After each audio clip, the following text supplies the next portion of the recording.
Hey watch fans, Brad from Brent Miller Jewelers. I'm excited to share with you today our first 38mm Hamilton Murph edition here on site. And so I thought, why not do a quick comparison to the 42mm version that so many of you have loved and owned over the last several years since the movie Interstellar. And so looking at these case dimensions, I measured these and they were true to size. I'm going to switch this up because that's the notes I'm referencing here. So on my left, the 38mm was true 38mm, a little above the 3 to below the 9 across the case. 11.2 millimeters thick. It was actually slightly thicker than the 42mm version here. Again, it was 42 even as well. So 11.2 thick compared to 10.8 thick. So just slightly thicker. 44.4 millimeters lug tip to lug tip compared to 52.2. So pretty noticeable lug to lug difference. And then on the strap, we have a 20mm lug width tapering to 20 millimeters at the tang style buckle versus 22 to 20. So a 2mm difference in the strap size there as well. Both using the Hamilton H10 movement, both exhibition case backs, both 80 hours of power reserve, both 100 meters of water resistance. So everything the same there. It doesn't look, the movement doesn't look too small to me in the 42, even though when you have it compared to the 38.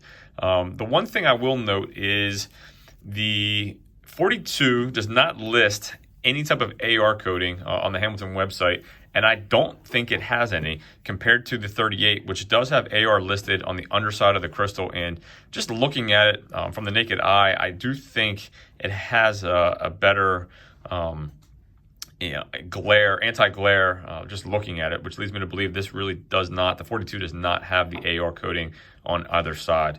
Additionally, the 42 did not have listed the Navicron balance spring for anti-magnetic properties. So just two things that the 42mm does not have listed, and I therefore don't think it actually has. On the flip side of that, the 42 does have the code on the second hand. I'm not sure I'm going to be able to pull this up here, but if you're familiar with the Murph, you're familiar with the movie, you know the second hand on this does have the hidden code. Do not have that on the 38mm model. However, I don't think that's going to bother most of you since it really wasn't included in the movie. From what I understand, admittedly, yes, I know I hate to admit this, I have yet to see the movie and definitely need to see the movie, especially after handling both these models. So real quick, I'm sure the question is going to be, how do they wear on wrist? So let's throw these on my 6 3/4 inch wrist.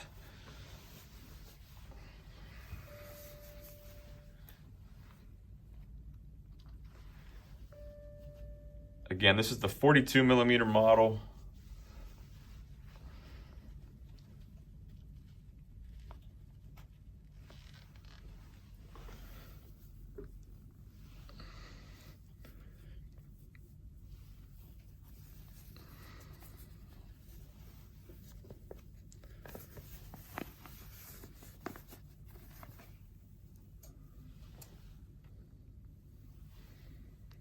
.2 lug to lug.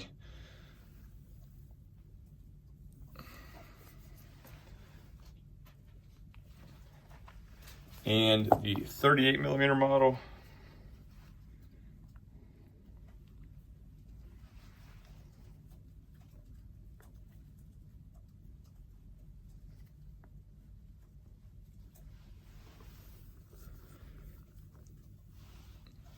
I think it goes without saying what my preference is going to be. The 38 just definitely fits and feels better on my wrist. The strap obviously needs broken in a little bit, but the 44 lug to lug, again, a 6 3/4 inch wrist for me just works better. You know, if you like a larger watch, by all means, the 42 is certainly something you could wear.